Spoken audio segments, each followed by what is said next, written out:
Hello champions, welcome to all of you again. Here I am back to continue your chapter electricity from term 2 class 10 physics.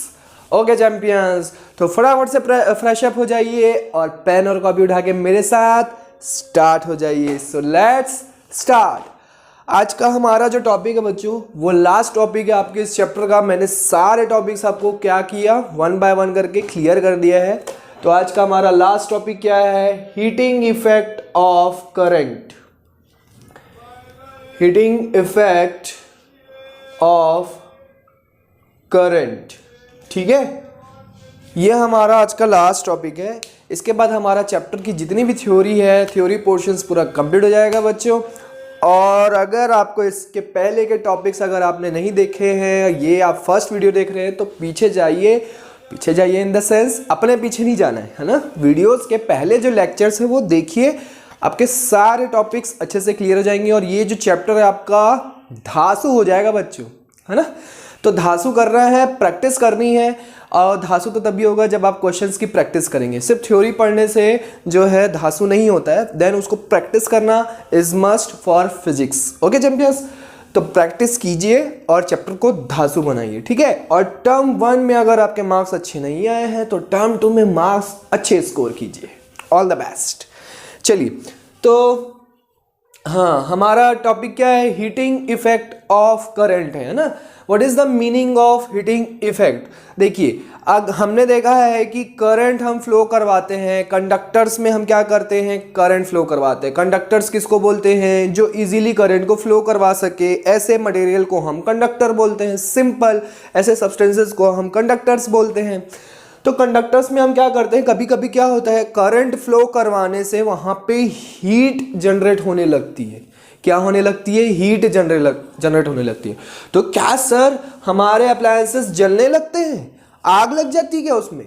बिल्कुल, आग लग सकती है, लग जाती नहीं है, लग सकती है वहां पे. ठीक है, इसी को बोलते हैं हम हीटिंग इफेक्ट. अच्छा सर, ये हीटिंग इफेक्ट अपने आप कैसे हो जाता है? करंट फ्लो करवाने से हीटिंग इफेक्ट हो जाता है. हाउ? तो हीटिंग इफेक्ट जो है बेसिकली जो है रेजिस्टेंस पे डिपेंड करता है. ठीक है, रेजिस्टेंस पे क्या करता है? डिपेंड करता है. हमको जैसे कि पता है करंट जो है इनवर्सली प्रोपोर्शनल होता है किसके? रेजिस्टेंस के. अगर आप रेजिस्टेंस हाई कर देंगे तो करंट क्या हो जाती है? कम हो जाती है ना. अब देखिए इसका बेस्ट एग्जांपल देखो. इसीलिए रेजिस्टेंस का सिंबल जो है कैसे बनाया जाता है? ये लाइक दिस, जिगजैग. अब मैंने ये जो रेजिस्टेंस रख दिया है, अब इसकी मैं वैल्यू बहुत ज़्यादा हाई कर दूं, 1000 ओम कर दूं, तो 1000 ओम कर दूंगा तो ये जिगजैग ज़्यादा बढ़ जाएंगे.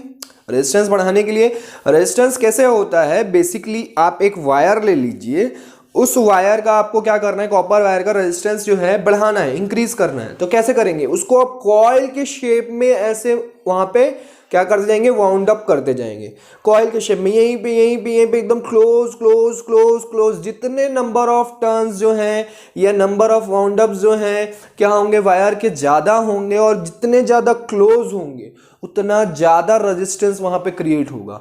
और जितना ज़्यादा वहाँ पे रेजिस्टेंस क्रिएट होगा उतनी कम करंट वहाँ से, कम करंट नहीं, उतनी स्लो करंट वहाँ से फ्लो होगी. रेजिस्टेंस का काम क्या है? बेसिकली स्पीड को स्लो करना, करंट को कम करना नहीं. ठीक है, करंट की स्पीड को स्लो करना, है ना. तो ये जो है जिगजैग बहुत ज़्यादा बढ़ जाएंगे. अब ये जिगजैग समझ में आया ना कि जिगजैग बनता क्यों है? क्योंकि देखो आप एक कॉपर वायर ले लो, उसको आप क्या करो? एकदम कॉइल के फॉर्म में ऐसे करके ऐसे लपेटते जाओ. ठीक है, अभी बताऊंगा और आपको एग्जांपल बताऊंगा ना, तब और अच्छे से समझ में आएगा.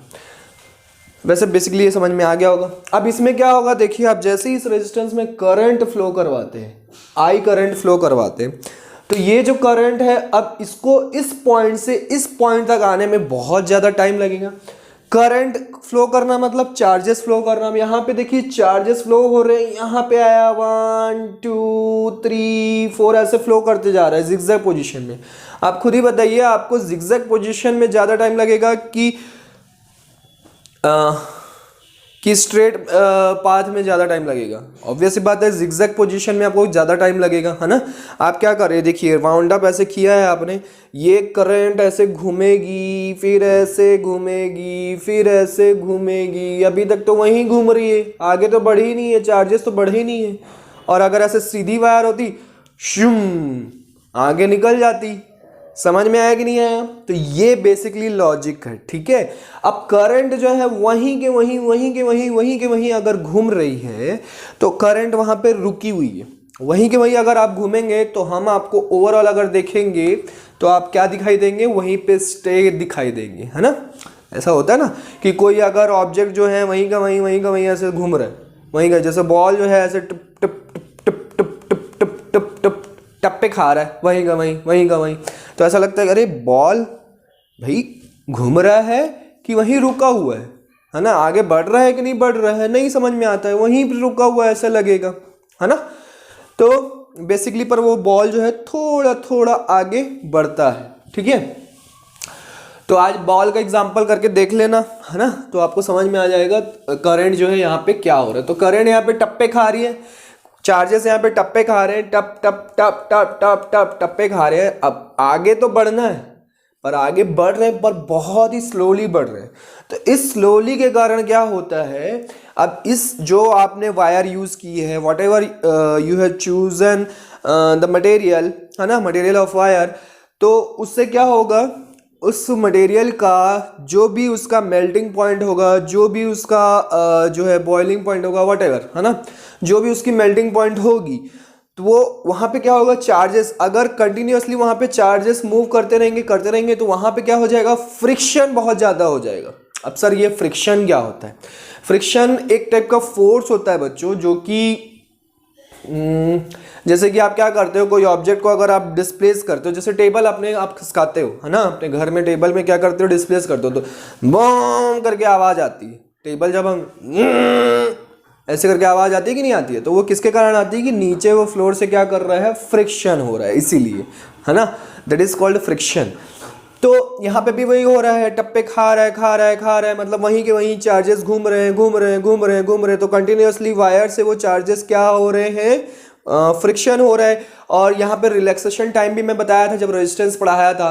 तो रिलैक्सेशन टाइम किसको बोलते हैं, कंटिन्यूअसली चार्जेस एक दूसरे से क्या करते हैं, टकराते हैं। तो चार्जेस एक दूसरे से टकराएंगे, टकराएंगे, टकराएंगे, टकराएंगे, टकराएंगे, टकराएंगे, कितनी देर टकराएंगे, तो उनके टकराने के कारण क्या हो रहा है, उनके बीच में फ्रिक्शन जनरेट हो रहा है, फ्रिक्शन जनरेट हो रहा है। तो जिसके कारण क्या हो रहा है, दो पत्थर को, आपने पढ़ा ना, हिस्ट्री में पढ़ा होगा कि आग को कैसे डिस्कवर किया गया था, पहले के मतलब आदि मानव वाले जमाने में आग कैसे जलाई जाती थी, दो पत्थर को ऐसे रगड़ते थे और आग जल जाती थी। तो फ्रिक्शन के कारण वहां पे क्या होता था, हीट जनरेट होता था। अब समझ में आ रहा है लॉजिक? तो यहाँ पे भी चार्जेस एक दूसरे से टकरा रहे हैं, तो फ्रिक्शन जनरेट होगा, फ्रिक्शन के कारण वहां पे क्या होगी, हीट जनरेट होगी। क्लियर है?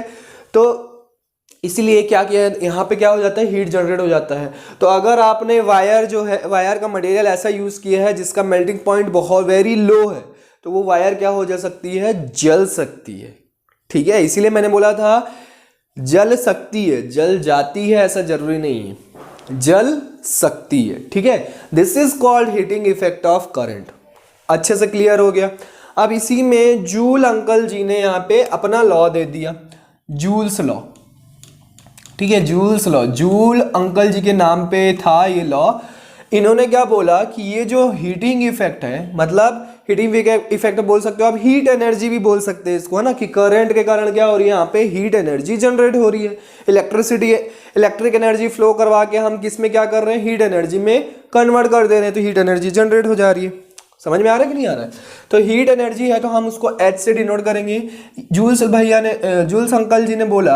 जूल अंकल जी ने बोला कि ये हीटिंग इफेक्ट जो है, इसका जो फॉर्मूला होता है वो होता है I²/R/T।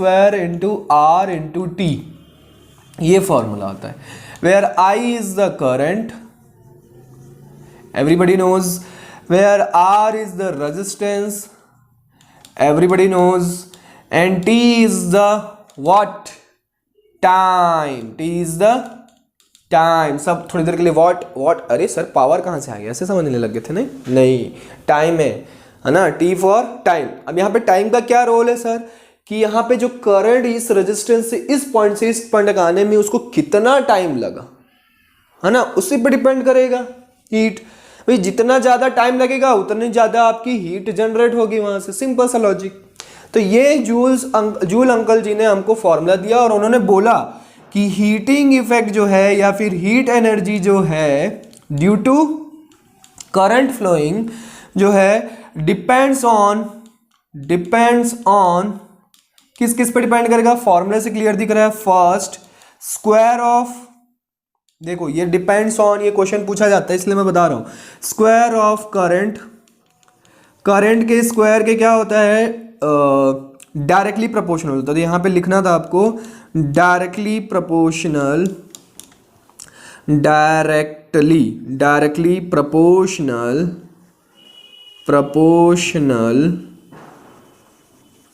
टू द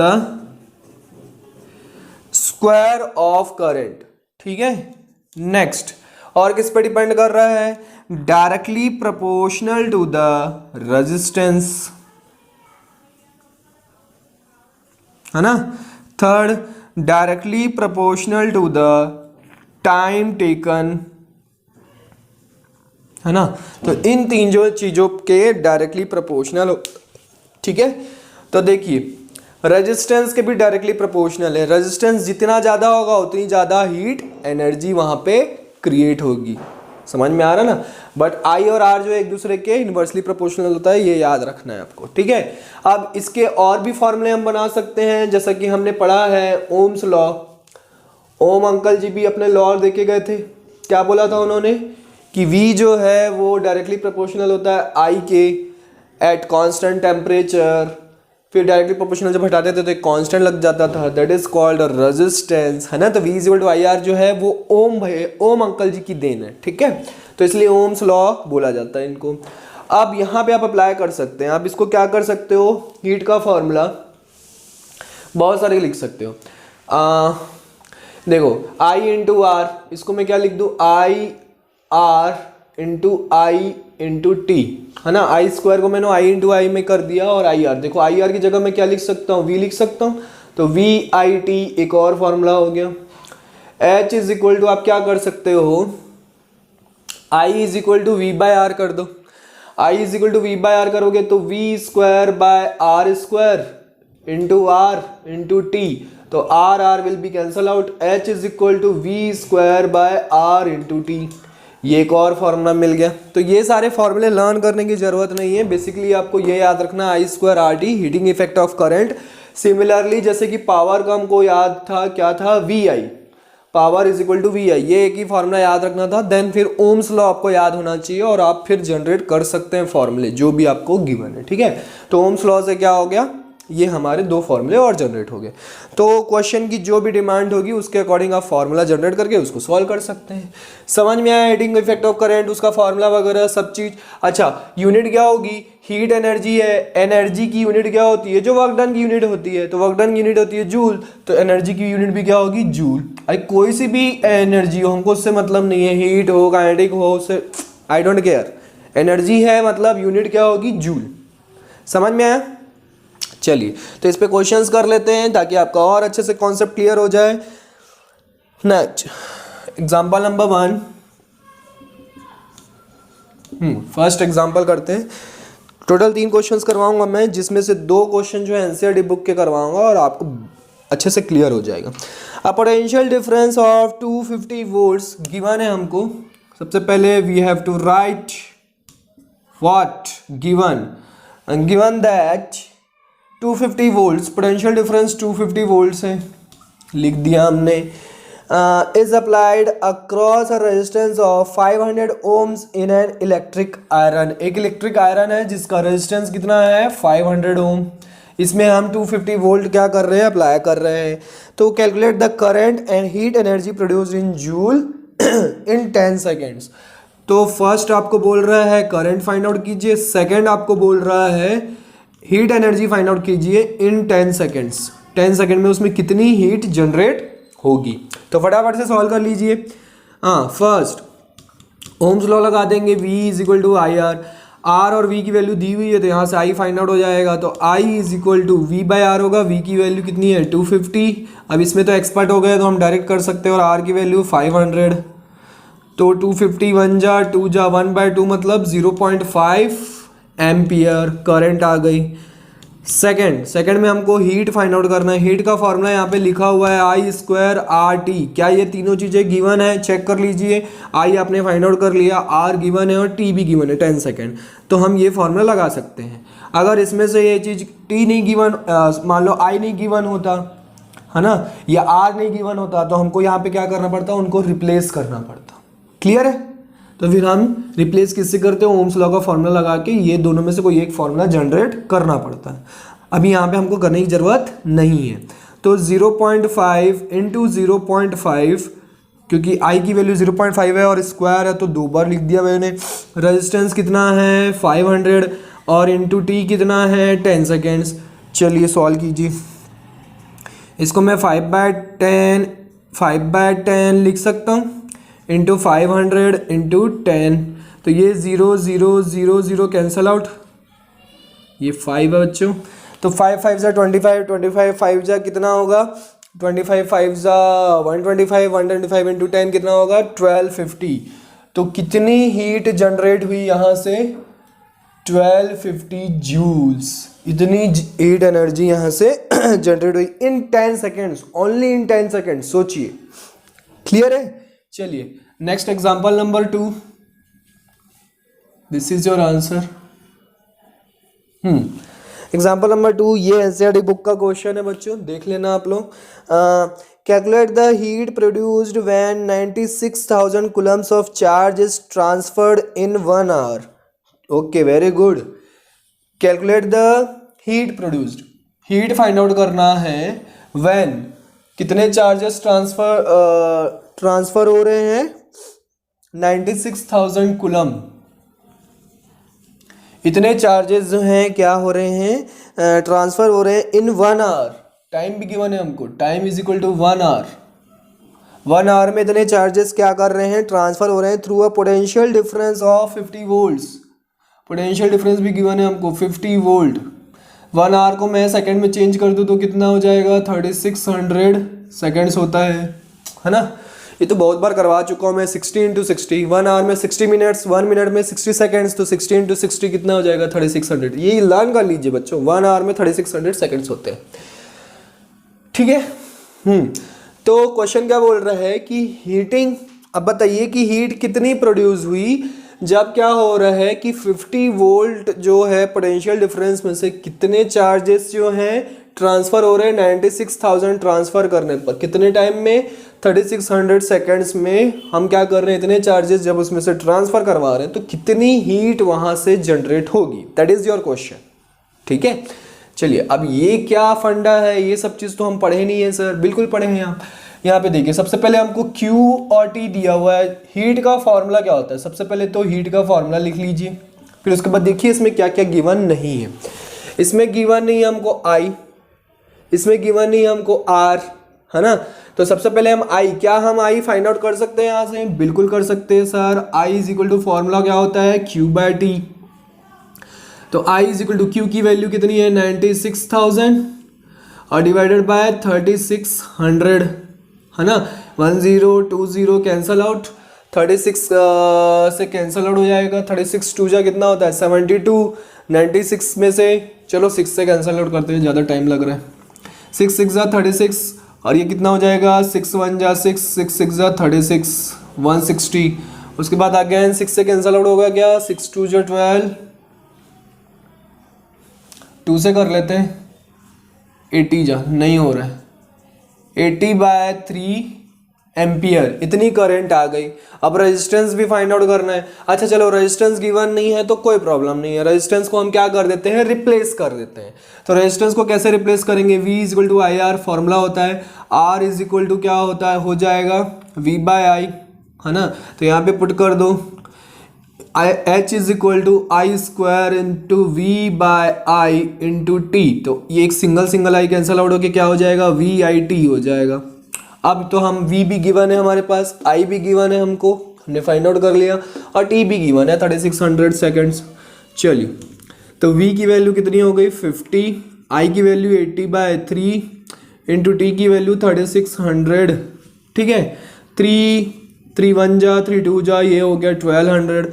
अब हीट जो है कितना आया, 12 5 जा कितना होता है 60, 60 होता है ना। 60 इंटू 8 कर देता हूँ मैं, और यहाँ पे कितने ज़ीरो हो रहे हैं 1 2 3, 3 ज़ीरो है तो मैं उसको 10⁻³ कर देता हूँ।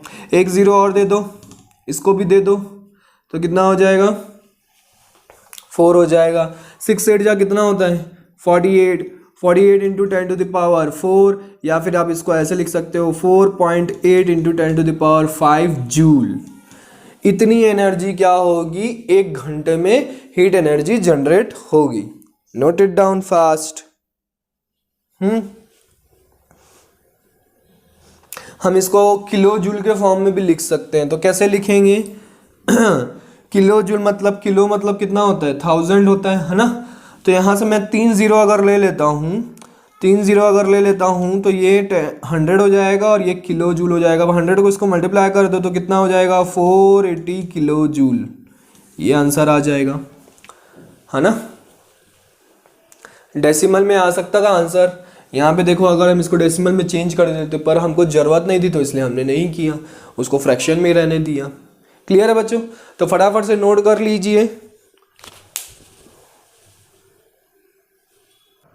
चलिए, एक बढ़िया सा बेहतरीन क्वेश्चन एनसीईआरटी का करवाता हूँ आपको, है ना। Third example for us.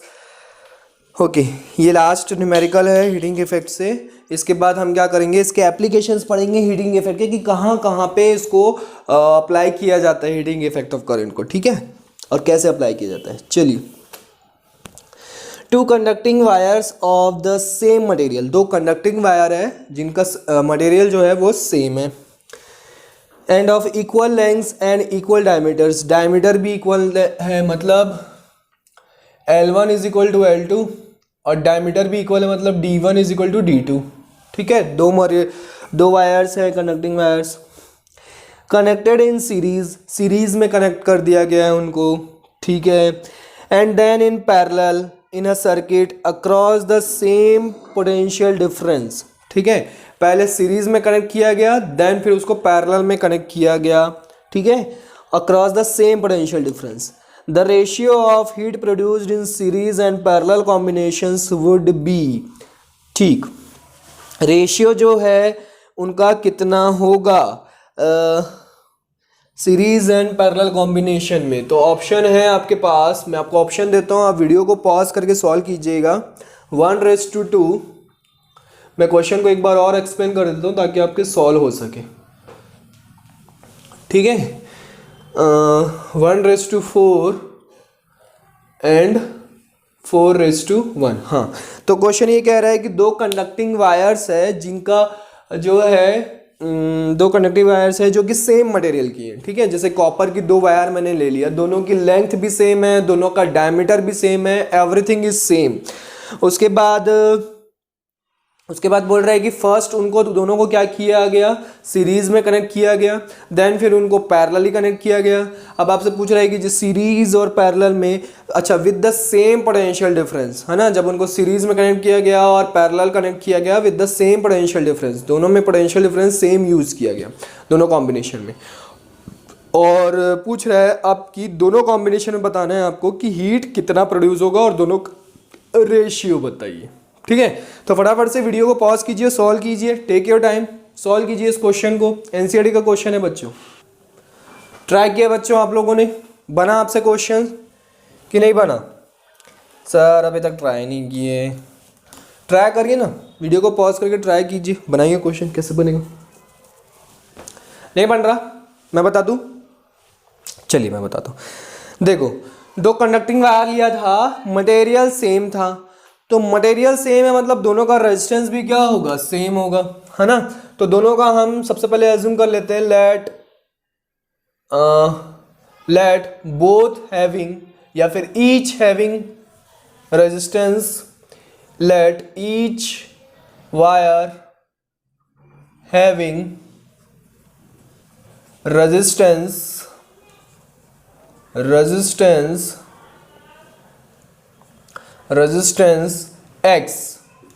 X ohm जो है, दोनों का हमने क्या कर दिया, रेजिस्टेंस अज्यूम कर लिया। अब सर एक्स ही क्यों अज्यूम किए, कुछ और कुछ भी कर सकते हो, आप अपना नाम लिख सकते हो यहाँ पे। अब मैं लिख सकता हूँ यहाँ पे राजू, ठीक है, ठीक। तो यहाँ पे हम राजू ना लिख के हम यहाँ पे क्या अज्यूम कर लेते हैं, चलो ए अज्यूम कर लेते हैं। Whatever you want to assume you can assume that, ठीक है, ठीक। तो ए हमने अज्यूम कर लिया, दोनों का रेजिस्टेंस कितना है, ए है। अब फर्स्ट आप क्या कर रहे हो, सीरीज कॉम्बिनेशन में दोनों को कनेक्ट कर रहे हो। तो सीरीज कॉम्बिनेशन में ओवरऑल आर इक्विवेलेंट जो है वो कितना हो जाएगा, ए प्लस ए हो जाएगा, मतलब कितना हो गया 2a, है ना। अब यहां से हम क्या करेंगे, यहां से ओम्स लॉ लगा देंगे। तो ओम्स लॉ में हमको पता है कि V equal to I R होता है। फर्स्ट कॉम्बिनेशन में हम करंट क्या कर देंगे, I1। अब सीरीज कॉम्बिनेशन पैरेलल कॉम्बिनेशन दोनों में सेम करंट तो फ्लो नहीं होगी ना, अलग अलग होगी। तो सीरीज कॉम्बिनेशन में मैं I1 अज्यूम कर रहा हूँ और रेजिस्टेंस कितना R1 और पैरेलल के लिए I1 R2। सर तो V भी V1 होगा क्या, नहीं होगा बच्चों, क्योंकि उसने बोला है कि सेम पोटेंशियल डिफरेंस में ही आपको दोनों कॉम्बिनेशन को बनाना है, ठीक है। अगर 20 वोल्ट आप सीरीज कॉम्बिनेशन में लगाते हैं तो 20 वोल्ट आप पैरेलल कॉम्बिनेशन में भी लगाएंगे, क्वेश्चन का ये मतलब था। तो इसलिए V लिखूंगा मैं। अब यहाँ से मैं I1 फाइंड आउट करूँ तो V अपॉन R1 हो जाएगा और R1 की वैल्यू कितनी है 2a। यहाँ से I1 मिल गया। अब यहाँ से फर्स्ट सीरीज कॉम्बिनेशन का मैं हीट फाइंड आउट कर लेता हूँ। तो हीट का फॉर्मूला क्या होता है, I1 स्क्वायर प्लस लिख रहा था मैं इंटू R1 इंटू T, ठीक है। तो H1 इज इक्वल टू क्या हो जाएगा, I1 की वैल्यू कितनी है, V स्क्वायर बाय 4a, है ना, 4a स्क्वायर इंटू R1 की वैल्यू कितनी है 2a। तो यहाँ से 2 2 जा 4, a single a cancel out हो गया, इंटू T। तो H1 इज इक्वल टू आपको क्या मिल गया, V square by 2a into T, ठीक है। समझ में आया बच्चों। Next H2। अच्छा, इनका जो रेशियो है हीट प्रोड्यूसर है वो सेम टाइम के लिए निकालना है, कि उसमें भी आपको 10 सेकंड्स के लिए निकालना है, तो इस पैरेलल कॉम्बिनेशन में 10 सेकंड्स के लिए निकालना है, तो सेम टाइम के लिए, इसीलिए हम TT यहाँ पे पुट कर रहे हैं, ठीक है। तो H2 is equal to H2 निकालने के लिए सबसे पहले हमको यहाँ पे लिखना पड़ेगा, सेकेंड हमने क्या किया था, पैरेलल कॉम्बिनेशन में बोला है उसने, तो पैरेलल कॉम्बिनेशन बनाया तो हमको R इक्विवेलेंट जो है कितना मिलेगा, क्या होता है formula, A into A upon A plus A, यही होता है formula. R1 into R2 upon R1 plus R2, ये बताया था दो रेजिस्टेंस के लिए शॉर्टकट। तो A इंटू ए अपॉन में क्या हो जाएगा 2a, तो A will be cancel out, therefore you will get A by 2। अब क्या करेंगे, ओम्स लॉ लगा देंगे, तो I2 इज इक्वल टू हमको मिल जाएगा V बाय R2, मतलब V बाय A अपॉन 2, मतलब क्या हो जाएगा 2V बाय A, ठीक। अब यहाँ से आप हीट का फॉर्मूला लगा दो, थोड़ा सा टेढ़ा-मेढ़ा हो गया बच्चों, है ना। I2 square into R2 into T। अब H2 is equal to, H2 is equal to I2 की वैल्यू कितनी है, I2 की, अरे मैं, ये है ना 2V, 2 इसका स्क्वायर कर देंगे तो 4 हो जाएगा, V का स्क्वायर V स्क्वायर हो जाएगा A स्क्वायर। R2 की वैल्यू कितनी है A बाय 2, तो यहाँ से 2 1 जा 2 2 जा 4 cancel out, A single cancel out T। तो H2 इज इक्वल टू क्या मिल गया 2V square by A into T, ये हमको H2 मिल गया। अब इन दोनों का आपको रेशियो फाइंड आउट करना है, तो किसका रेशियो फाइंड आउट करना है, the ratio of heat produced in series and parallel combination, तो पहले जिसका नाम आता है उसको हम न्यूमरेटर बनाते हैं, है ना, बहुत बार मैंने बहुत लेक्चर्स में बताया।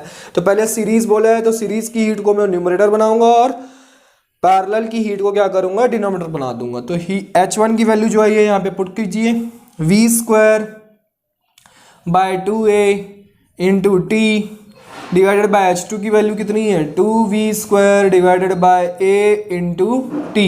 तो T will be cancel out, v² will cancel out, a will be cancel out, 2 will be cancel out. No, not at all, 2 cancel out नहीं होगा। क्यों नहीं होगा, ये देखिए ऊपर क्या बच रहा है 1/2 और नीचे क्या बच रहा है 2/1।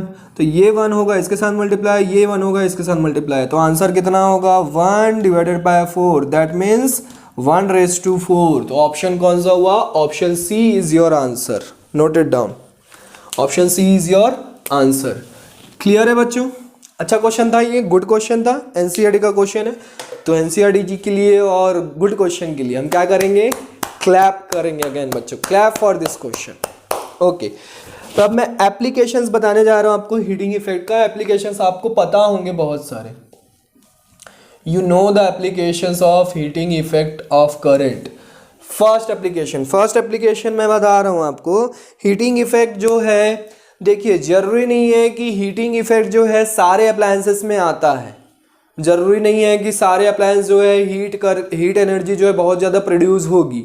ठीक है, हीट तो प्रोड्यूस होगी पर बहुत ज़्यादा प्रोड्यूस होगी ये जरूरी नहीं है, थोड़ी भी प्रोड्यूस हो सकती है। जैसे कि हमारे घर में फैन लगा हुआ है तो उसका काम है हमको हवा देना, ना कि हमको गर्म करना, है ना।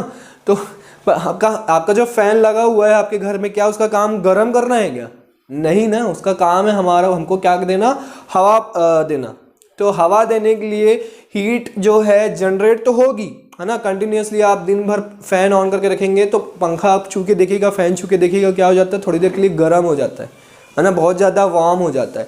वो क्यों होता है, क्योंकि बहुत दिन भर आप फैन चला रहे हैं और उसमें जो हीट कॉइल बनी हुई है कॉपर वायर की, वो क्या हो जाती है, हीट हो जाती है इस कारण। तो इसका मतलब ये नहीं है कि उसमें आग लग जाती है, नो, नॉट एट ऑल। उसका मेल्टिंग पॉइंट इतना होता है कि वो झेल लेता है, उस हीट को क्या कर लेता है, झेल लेता है। समझ में आ रही कहानी?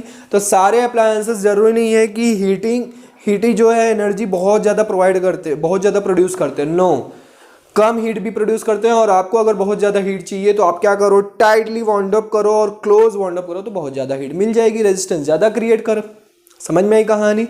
तो कहाँ पे यूज़ होता है, आप गीज़र देखो, गीज़र अभी ठंडी का टाइम चल रहा है तो गीज़र आप ऑन करते हैं, आपका पानी वार्म हो जाता है, गर्म हो जाता है। तो वहाँ पे क्या होता है, आप स्विच ऑन करते हो, इलेक्ट्रिसिटी जाती है और वहाँ पे क्या होती है, उसको गर्म कर देती है पानी को। कैसे गर्म कर देती है, वो कैसे वर्क करता है, हीटिंग इफेक्ट ऑफ करंट के कारण वर्क के थ्रू का मतलब हीटिंग इफेक्ट ऑफ करंट के थ्रू ही वो वर्क करता है।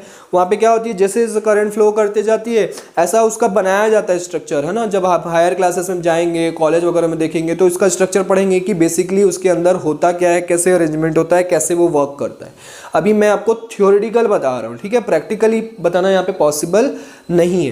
तो थ्योरेटिकल क्या है कि करंट जो है उसमें फ्लो करेगी और उसमें जो रेजिस्टेंस जो है बहुत ज़्यादा हाई कर दिया जाता है, जिसके कारण क्या होगा बच्चों, रेजिस्टेंस हाई कर देंगे तो करंट बहुत स्लो फ्लो होगी, तो वहाँ पे बहुत ज़्यादा हीट जनरेट होगी।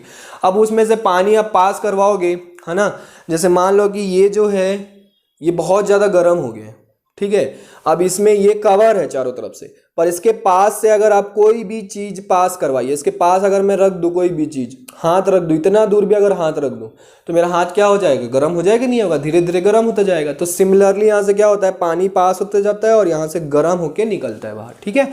तो ये बेसिकली वर्किंग है उसकी, ये मैंने ओवरऑली बताया आपको, मतलब हाइपोथेटिकली बताया, नॉट एग्जैक्टली प्रैक्टिकली नहीं बताया आपको, ठीक है। क्लियर है? तो हीटिंग इफेक्ट ऑफ करंट हम गीज़र, वैसे ही आप इमर्शन रॉड यूज़ करते हैं उसमें पानी गर्म करने के लिए। और कहाँ कहाँ यूज़ होते हैं, इलेक्ट्रिक आयरन प्रेस करते हैं आप अपने कपड़ों को, उसमें भी देखिएगा कॉयल होती है उसके अंदर, ठीक है। कभी भी आयरन जो है ख़राब हो जाती है तो आप उसको जब चेंज करेंगे ना तो आयरन जो है जल जाती है, बहुत ज़्यादा दिनों के बाद क्या हो जाती है, आयरन धीरे धीरे जलने लगती है, ठीक है। तो फिर हम क्या करते हैं, आयरन जल जाती है। क्यों जल जाती है? क्योंकि उसके अंदर का जो कॉइल है वो जल जाता है। तो कॉइल जो है बेसिकली उसको हमको क्या करना था, तो कॉइल को चेंज करके हम दोबारा उसको रीयूज़ कर सकते हैं। ऐसा नहीं कि हमने फेंक दिया, आयरन जल गई तो, नो, ठीक है। अब आपके पास बहुत सारे पैसे तो आप कर सकते हैं, अदरवाइज उसका आप क्या कर सकते हो, कॉइल चेंज करके फिर से रीयूज़ कर सकते हैं। क्लियर है? तो इस तरह से यूज़ होता है। तो इस एप्लीकेशन सब समझ में आया, फर्स्ट एप्लीकेशन। सेकंड एप्लीकेशन जो है इलेक्ट्रिक बल्ब। अब सर इलेक्ट्रिक बल्ब में कैसे यूज़ होगा,